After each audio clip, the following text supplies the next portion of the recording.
السلام علیکم ورحمۃ اللہ وبرکاتہ۔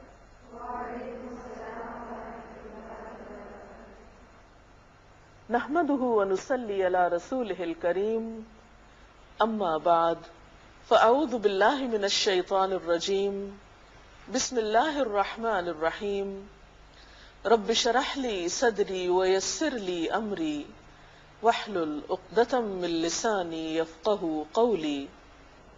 ناظرین، آج ہم روزہ اور سحری کے موضوع پر گفتگو کریں گے۔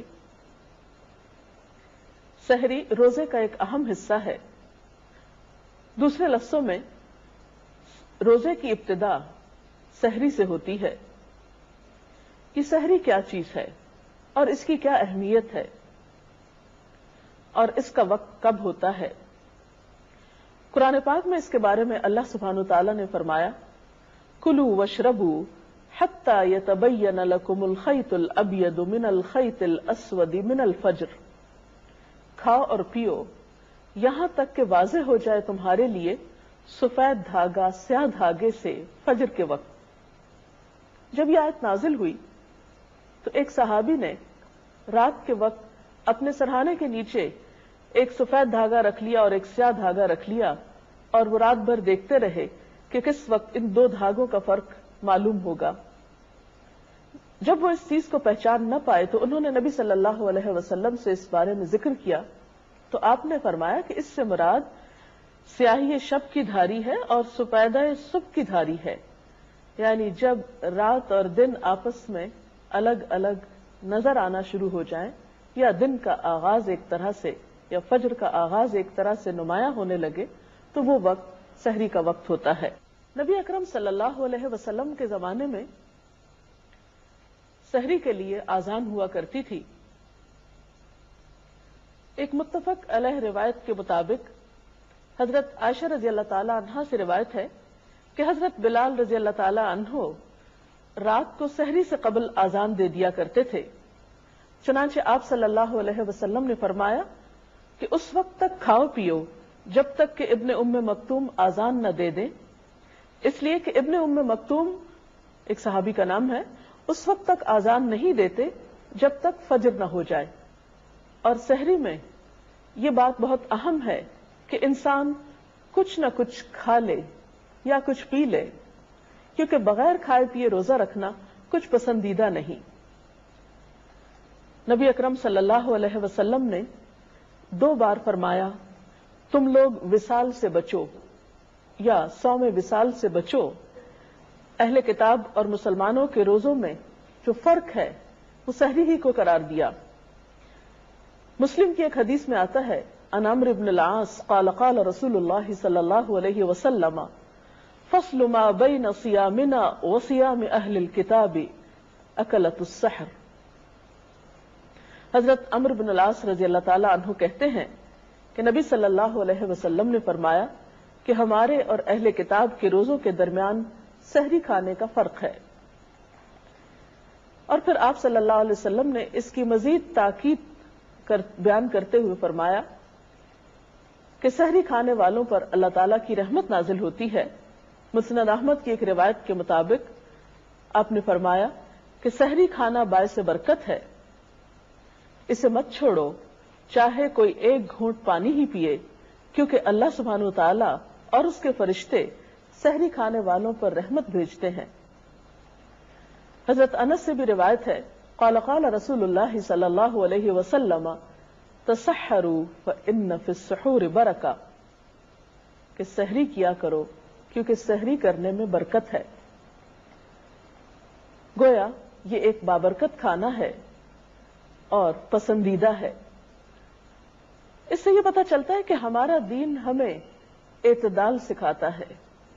جہاں دن بھر کھانے پینے سے بچنے کے لیے کہا گیا، وہاں روزے کے ابتدا میں یا آغاز میں کھانا کھانا یا کچھ بھی کھانا پسندیدہ قرار دیا گیا، اور کچھ نہ کھانا اس سے منع کیا گیا۔ عام طور پر ہوتا یہ ہے کہ جب ہم ایک کام شروع کرتے ہیں پھر اس میں ہمیں لطف آنے لگتا ہے، پھر ہم اسے کرتے ہی جانا چاہتے ہیں، لیکن نیکی کے کام میں بھی اعتدال ضروری ہے اور انتہا پسندی درست نہیں۔ اسی لیے ہم دیکھتے ہیں کہ سحری کو آپ صلی اللہ علیہ وسلم نے مبارک ناشتے کا نام دیا۔ ارباز بن ساریہ سے روایت ہے، کہتے ہیں کہ ایک دفعہ آپ صلی اللہ علیہ وسلم نے رمضان میں مجھے اپنے ساتھ سحری کھانے کے لیے بلایا اور فرمایا کہ ہلم الی الغداء المبارک، آؤ مبارک ناشتے کے لیے۔ یعنی آپ نے سحری کی دعوت کس طرح دی کہ آؤ مبارک ناشتے کے لیے۔ سحری آپ کسی بھی چیز سے کر سکتے ہیں، باقاعدہ کھانا بھی کھا سکتے ہیں، کھجور بھی کھا سکتے ہیں، دودھ پی سکتے ہیں، پانی پی سکتے ہیں، کسی بھی چیز سے آپ سحری کر سکتے ہیں، لیکن سحری کے وقت کھجور کھانا پسندیدہ عمل ہے۔ عن ابی ہریرہ قال قال رسول اللہ صلی اللہ علیہ وسلم نعم سحور المؤمن التمر، آپ نے فرمایا کہ مومن کے لیے بہترین سحری کھجور ہے۔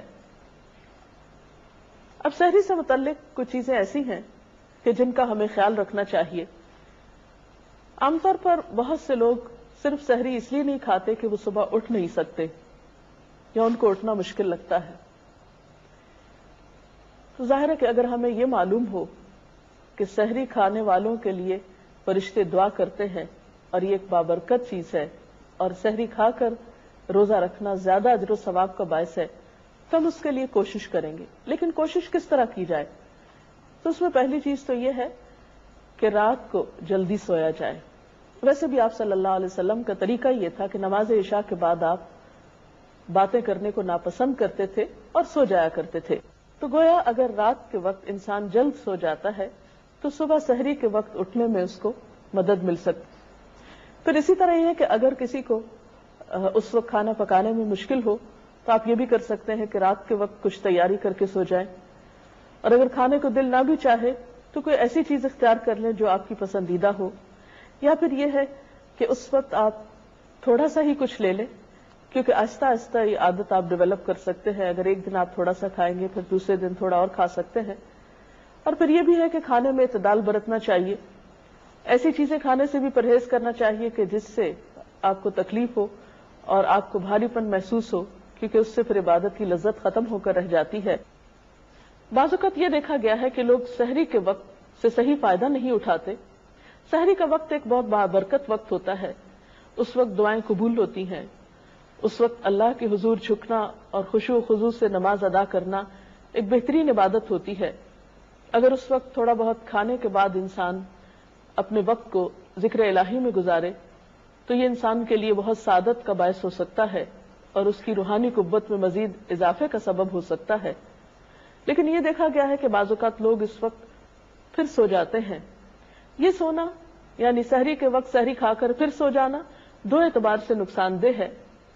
دینی اعتبار سے تو اس طرح کہ آپ صلی اللہ علیہ وسلم نے کھانے کے فوراً بعد سونے کو دل کی سختی کا سبب بتایا ہے، یعنی فوراً سونے سے دل سخت ہو جاتا ہے۔ اور دوسرا نقصان طبی نقصان ہے کہ اس طرح سونا دل کی شریانوں کو سخت کر دیتا ہے۔ تو اس میں بھی آپ دیکھ سکتے ہیں کہ دینی نقصان اور دنیاوی نقصان دونوں کتنے باہم قریب ہیں۔ ایک روحانی سختی ہوتی ہے دل کی اور ایک جسمانی سختی۔ پھر اسی طرح یہ کہ بعض لوگ اس وقت کو بات چیت کرنے میں، ٹیلی فون کرنے میں، گپ شپ میں گزار دیتے ہیں۔ تو فجر کا وقت بہت سہانا وقت ہوتا ہے، اس وقت کو روزہ رکھنے کے بعد نماز پڑھیے، نماز کے بعد قرآن پاک کی تلاوت کیجیے، کیونکہ ان قرآن الفجر کان مشہودا، اس وقت فرشتے حاضر ہوتے ہیں۔ ذکر اذکار کیجیے۔ نبی صلی اللہ علیہ وسلم صبح و شام کچھ مخصوص اذکار بھی کیا کرتے تھے جو صبح و شام کی دعاؤں کے نام سے معروف ہیں۔ وہ دعائیں حفاظت کی دعائیں بھی ہیں، تو اگر اس وقت انسان ان دعاؤں کو پڑھتا ہے تو وہ اس کے لیے بہت اجر و ثواب کا باعث ہے۔ پھر اسی طرح یہ ہے کہ سحری کھاتے وقت اس بات کا بھی دھیان رکھنا چاہیے کہ ہمارے آس پاس وہ لوگ جو سحری پکانے میں یا سرو کرنے میں ہمارے مددگار ہیں، ان لوگوں کے لیے بھی اتنا وقت بچ جائے کہ وہ بھی اچھے طریقے سے سحری کر سکیں، کیونکہ عموماً لوگ اپنے سرونٹس کو یا اپنے خدمتگاروں کو اتنا موقع نہیں دیتے کہ وہ اطمینان سے کھا سکیں۔ ہمارا دین تو ہمیں یہی سکھاتا ہے کہ ہم دوسروں کا بھی خیال رکھیں، دوسروں کی غمگساری کریں اور دوسروں کی مدد کریں۔ تو اگر ہم اپنی عبادت کے وقت خود غرض ہو جائیں گے اور دوسروں کا لحاظ نہیں رکھیں گے تو اس سے عبادت کی صحیح روح کو نہیں پا سکیں گے۔ بہرحال سحری سے متعلق اگر آپ کے ذہن میں کچھ مزید سوال ہوں تاکہ اس موضوع کو مزید واضح کیا جا سکے تو آپ سوال کر سکتے ہیں۔ سامع وصال سے کیا مراد ہے؟ وصال کا لفظ وصل سے ہے جس کا معنی ہے ملانا۔ اہل کتاب میں روزے کے مختلف طریقے رائج تھے، جس میں سے ایک طریقہ صوم وصال کا تھا اور اس کی بھی کئی شکلیں تھیں۔ مثلا ایک شکل یہ تھی کہ ایک شخص فرض روزوں کے سوا نفلی روزے اس طرح سے رکھے کہ بغیر وقفے کے مسلسل مہینے یا 2 مہینے کے روزے رکھتا چلا جائے۔ اور صوم وصال کی دوسری شکل یہ تھی کہ ایک شخص سحری کھا کر دوسری سحری تک مسلسل روزہ رکھے اور بیچ میں کچھ نہ کھائے پیے۔ تو آپ صلی اللہ علیہ وسلم نے اس سے منع فرمایا ہے کیونکہ یہ انسان کے اوپر بہت مشقت کا سبب بن جاتا ہے، اور اس طرح کی فاقہ کشی جو ہے اس میں پھر عبادت کی سپرٹ کم ہو جاتی ہے اور نفس کشی کا ایک دوسرا رجحان پیدا ہوتا ہے جو پسندیدہ نہیں، کیونکہ اسلام میں عبادت کی غرض یا مقصد اذیت دینا نہیں ہے، تربیت کرنا ہے۔ جی، اور کبھی کبھی ایسا بھی ہوتا ہے کہ اذانیں ہو رہی ہوتی ہیں اور ہماری آنکھ کھلتی ہے، تو ایسے میں جلدی سے اٹھ کے کچھ نہ کچھ کھا لیتے ہیں، اور عموماً ایسا ہوتا ہے کہ آخری اذان ہونے تک کھاتے ہی رہتے ہیں، تو کیا اس طرح سے روزہ ہو جاتا ہے؟ اس میں آپ دیکھیے کہ سحری کھانے میں تاخیر جو ہے وہ پسندیدہ ہے۔ اب آذانوں کے اوقات بعض اوقات مختلف ہو سکتے ہیں کیونکہ سب آذانیں سحری کے اختتام کا اعلان نہیں ہوتی، اس لیے آپ کے پاس ایسا کیلنڈر یا چارٹ ہونا چاہیے جس سے آپ کو یہ معلوم ہو کہ سحری کھانے کا وقت کب تک ہے۔ لیکن یہ ہے کہ یہ سمجھنا کہ بہت جلدی سحری کھا لینے سے زیادہ ثواب ملے گا تو ایسا نہیں۔ مثلا آپ صلی اللہ علیہ وسلم سے روایت ہے کہ 3 باتیں اخلاق نبوت میں سے ہیں۔ نمبر 1 روزہ جلدی افطار کرنا، نمبر 2 سحری دیر سے کھانا یعنی آخری وقت تک کھانا، اور نمبر 3 نماز میں دایاں ہاتھ بائیں ہاتھ کے اوپر رکھنا۔ اور اسی طرح آپ صلی اللہ علیہ وسلم سے ایک اور روایت ہے کہ آپ نے فرمایا جب کوئی آدمی آذان سنے اور پینے کا برتن اس کے ہاتھ میں ہو تو اسے فوراً نہ رکھ دے بلکہ اپنی ضرورت پوری کر لے۔ تو اگر ایک شخص ایسے وقت میں اٹھا کہ جب آذان ہو رہی ہے، اب اس وقت میں کچھ کھانے کا وقت تو نہیں ہوگا، کچھ پی سکتا ہے، مثلا دودھ کا گلاس پی سکتا ہے، 1 آدھ کھجور کھا سکتا ہے، تو 2-4 منٹ کا وقت اس کو مل سکتا ہے، تو اس میں آذان کے اختتام تک اگر وہ اپنی ضرورت پوری کر لے تو کوئی حرج نہیں۔ لیکن پھر یہ یاد رہے کہ آذان سحری کے اختتام کی آذان نہیں ہوتی، وہ نماز فجر کے اعلان کے لیے ہوتی ہے۔ اگر آپ کے پاس ایسا نظام الاوقات ہے جس سے آپ کو یہ پتا چل جائے کہ سحری کا آخری وقت کون سا ہے اور اس سے 2-4 منٹ آگے پیچھے ہو جائے تو انشاءاللہ تعالی روزہ ہو جائے گا۔ اگر کسی وجہ سے سحری نہیں کر سکے تو کیا سحری کیے بغیر روزہ ہو سکتا ہے؟ جی ہاں، بالکل روزہ ہو جائے گا اگر آپ نے رات کو سونے سے پہلے یہ نیت کی تھی کہ صبح میں روزہ رکھوں گی تو انشاءاللہ تعالی اگر سحری نہیں بھی کھائی تب بھی روزہ ہو جائے گا۔ اس کے ساتھ ہی ہماری آج کی گفتگو کا وقت ختم ہوتا ہے۔ کل تک کے لیے اجازت۔ السلام علیکم